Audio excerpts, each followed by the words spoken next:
Estimados estudiantes, espero se encuentren muy bien junto a sus familias.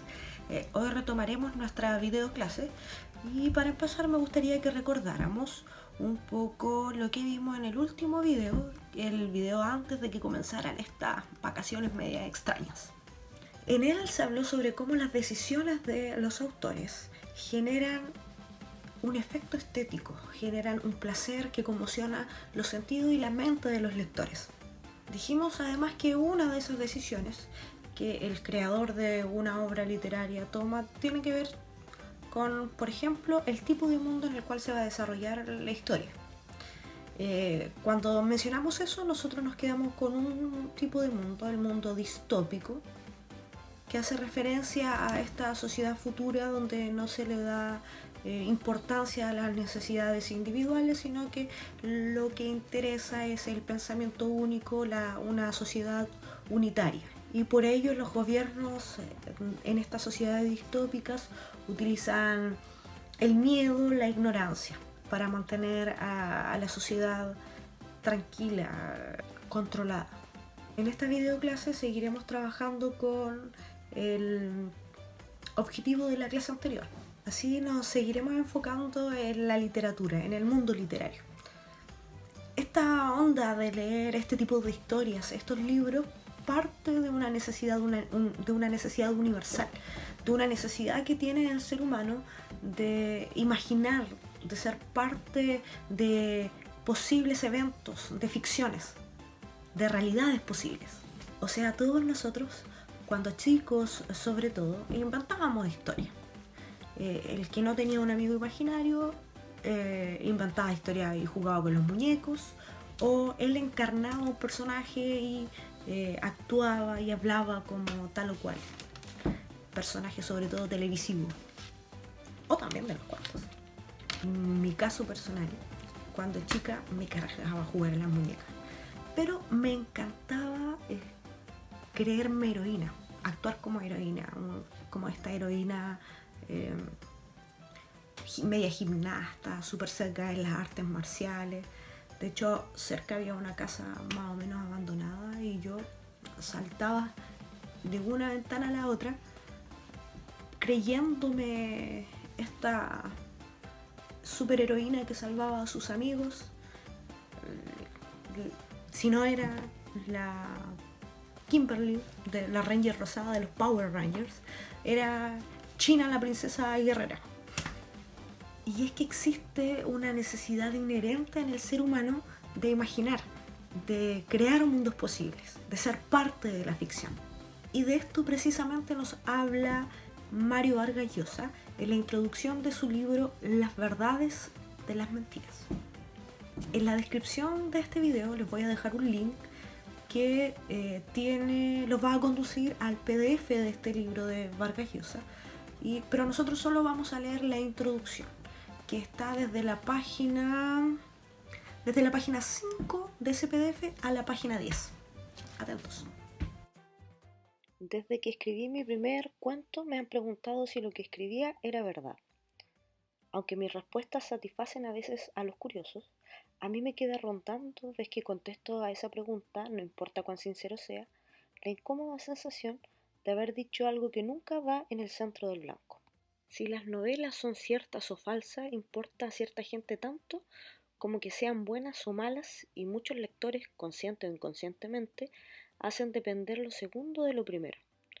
Los inquisidores españoles, por ejemplo, prohibieron que se publicaran o importaran novelas en las colonias hispanoamericanas con el argumento de que esos libros disparatados y absurdos, es decir, mentirosos, podían ser perjudiciales para la salud espiritual de los indios. Por esta razón, los hispanoamericanos solo leyeron ficciones de contrabando durante 300 años, y la primera novela que, con tal nombre, se publicó en América Española apareció solo después de la independencia, en México en 1816. Al prohibir no unas obras determinadas, sino un género literario en abstracto, el Santo Oficio estableció algo que a sus ojos era una ley sin excepciones, que las novelas siempre mienten, que todas ellas ofrecen una visión falaz de la vida. Hace años escribí un trabajo ridiculizando a estos arbitrarios capaces de una generalización semejante.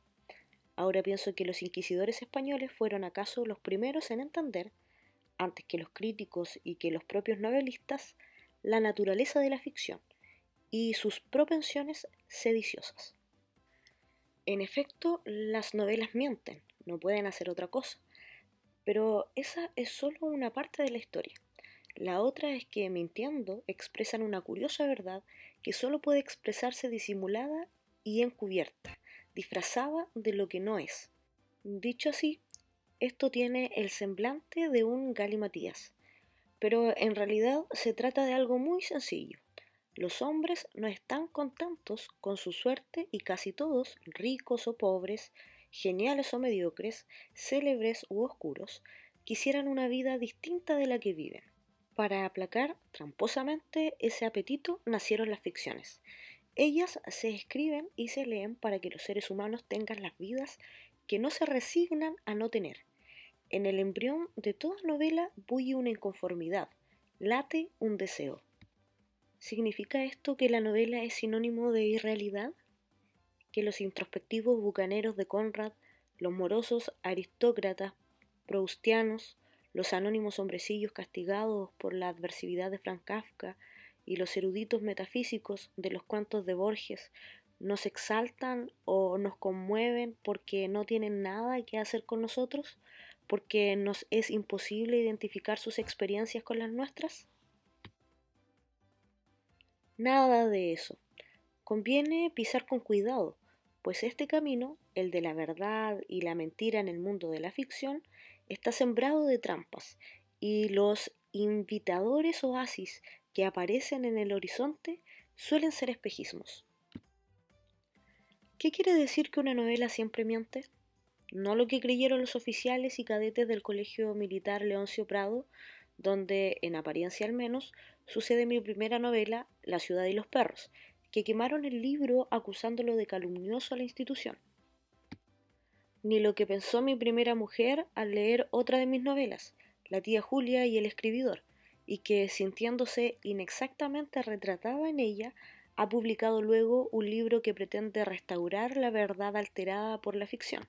Desde luego que en ambas historias hay más invenciones, tergiversaciones y exageraciones que recuerdos, y que al escribirlas nunca pretendí ser anecdóticamente fiel a unos hechos y personas anteriores y ajenos a la novela.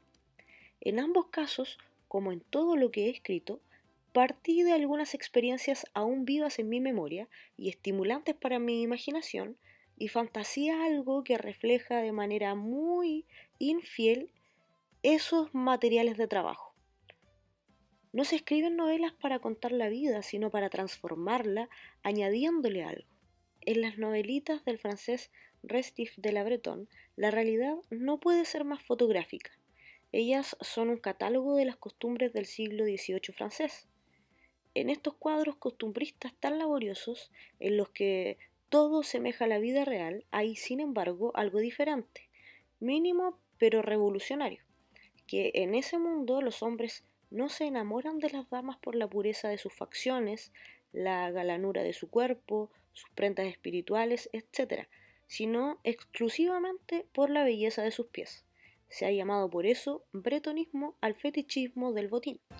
De una manera menos cruda y explícita, y también menos consciente, todas las novelas rehacen la realidad, embelleciéndola o empeorándola, como lo hizo con deliciosa ingenuidad el profuso Restif. En esos sutiles o groseros agregados a la vida, en los que el novelista materializa sus secretas obsesiones, reside la originalidad de una ficción. Ella es más profunda cuando más ampliamente exprese una necesidad general, y cuanto más sean, a lo largo del espacio y del tiempo, los lectores que identifiquen en esos contrabandos filtrados a la vida los oscuros demonios que los desasosiegan. ¿Hubiera podido yo en aquellas novelas intentar una escrupulosa exactitud con los recuerdos? Ciertamente. Pero aun si hubiera conseguido esa aburrida proeza de solo narrar hechos ciertos y describir personajes cuyas biografías se ajustaban como un guante a las de sus modelos, mis novelas no hubieran sido por eso menos mentirosas o más ciertas de lo que son. Porque no es la anécdota lo que en esencia decide la verdad o la mentira de una ficción, sino que ella sea escrita, no vivida, que esté hecha de palabras y no de experiencias concretas. Al traducirse en palabras, los hechos sufren una profunda modificación. El hecho real, la sangrienta batalla en la que tomé parte, el perfil gótico de la muchacha que amé, es uno, en tanto que los signos que podrían describirlo son innumerables. Al elegir unos y descartar otros, el novelista privilegia una y asesina otras mil posibilidades o versiones de aquello que describe. Esto, entonces, muda de naturaleza. Lo que describe se convierte en lo descrito. Me refiero solo al caso del escritor realista, aquella secta, escuela o tradición a la que sin duda pertenezco, cuyas novelas relatan sucesos que los lectores pueden reconocer como posibles a través de su propia vivencia de la realidad. Parecería, en efecto, que para el novelista de linaje fantástico, el que describe mundos irreconocibles y notoriamente inexistentes, no se plantea siquiera el cotejo entre la realidad y la ficción. En verdad, sí se plantea, aunque de otra manera. La irrealidad de la literatura fantástica se vuelve, para el lector, símbolo o alegoría, es decir, representación de realidades, de experiencias que sí puede identificar en la vida. Lo importante es esto: no es el carácter realista o fantástico de una anécdota lo que traza la línea fronteriza entre verdad y mentira en la ficción. A esta primera modificación, la que imprimen las palabras a los hechos, se entrevera una segunda, no menos radical, la del tiempo. La vida real fluye y no se detiene, es inconmensurable, un caos en el que cada historia se mezcla con todas las historias y por lo mismo no empieza ni termina jamás. La vida de la ficción es un simulacro en el que aquel vertiginoso desorden se vuelve orden, organización, causa y efecto, fin y principio. La soberanía de una novela no resulta solo del lenguaje en que está escrita, también de su sistema temporal, de la manera como discurre en ella la existencia, cuando se detiene, cuando se acelera y cuál es la perspectiva cronológica del narrador para describir ese tiempo inventado. Si entre las palabras y los hechos hay una distancia entre el tiempo real y el de una ficción, hay siempre un abismo. El tiempo novelesco es un artificio fabricado para conseguir ciertos efectos psicológicos. En él el pasado puede ser posterior al presente, el efecto preceder a la causa, como en ese relato de Alejo Carpentier, Viaje a la semilla, que comienza con la muerte de un hombre anciano y continúa hasta su gestación en el claustro materno, o ser solo pasado remoto que nunca llega a disolverse en el pasado próximo desde el que narra el narrador, como en la mayoría de las novelas clásicas, o ser eterno presente, sin pasado ni futuro, como en las ficciones de Samuel Beckett, o un laberinto en que pasado, presente y futuro coexisten, anulándose, como en El sonido y la furia de Faulkner. Las novelas tienen principio y fin y, aun en las más informes y espasmódicas, la vida adopta un sentido que podemos percibir porque ellas nos ofrecen una perspectiva que la vida verdadera en la que estamos inmersos siempre nos niega. Ese orden es invención, un añadido del novelista, simulador que aparenta recrear la vida cuando en verdad la rectifica. A veces sutil, a veces brutalmente, la ficción traiciona la vida, encapsulándola en una trama de palabras que la reducen de escala y la ponen al alcance del lector. Este puede, así, juzgarla, entenderla y, sobre todo, vivirla con una impunidad que la vida verdadera no consiente. ¿Qué diferencia hay entonces entre una ficción y un reportaje periodístico o un libro de historia? ¿No están compuestos ellos de palabras? ¿No encarcelan acaso en el tiempo artificial del relato ese torrente sin riberas, el tiempo real? La respuesta es, se trata de sistemas opuestos de aproximación a lo real. En tanto que la novela se revela y transgrede la vida, aquellos géneros no pueden dejar de ser sus siervos. La noción de verdad o mentira funciona de manera distinta en cada caso.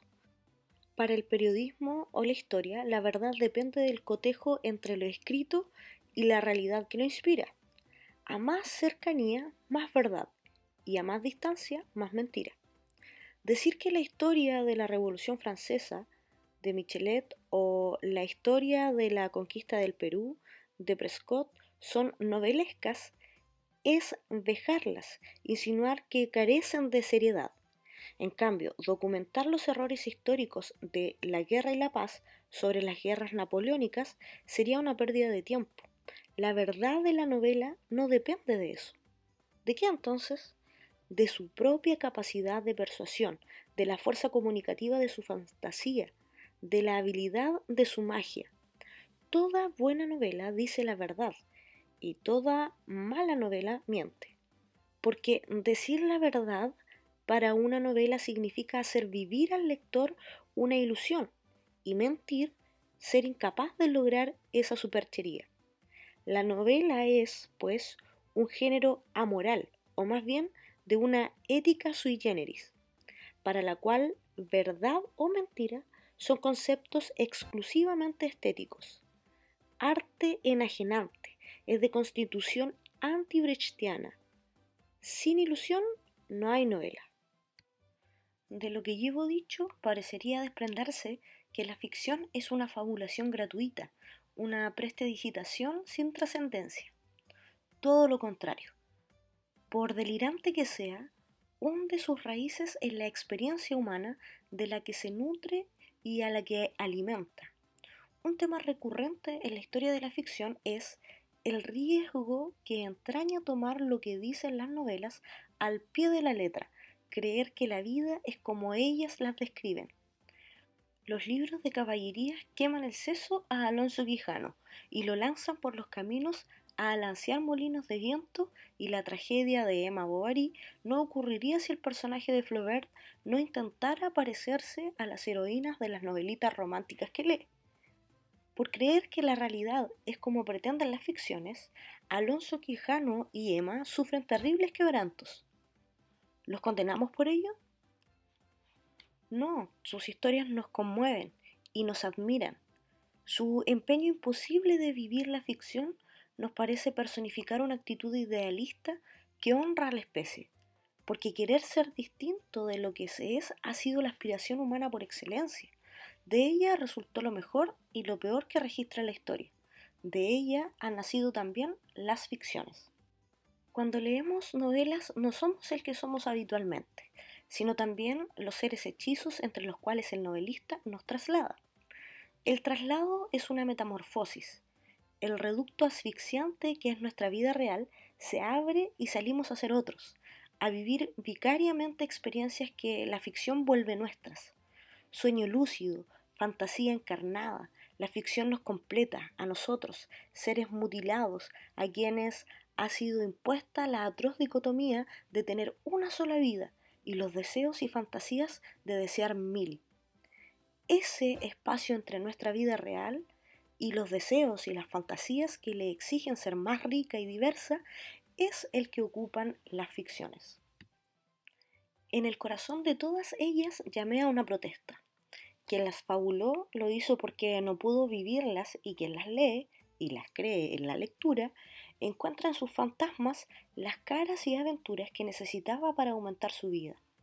Esa es la verdad que expresan las mentiras de las ficciones, las mentiras que somos, las que nos consuelan y desagravian de nuestras nostalgias y frustraciones. ¿Qué confianza podemos prestar, pues, al testimonio de las novelas sobre la sociedad que las produjo?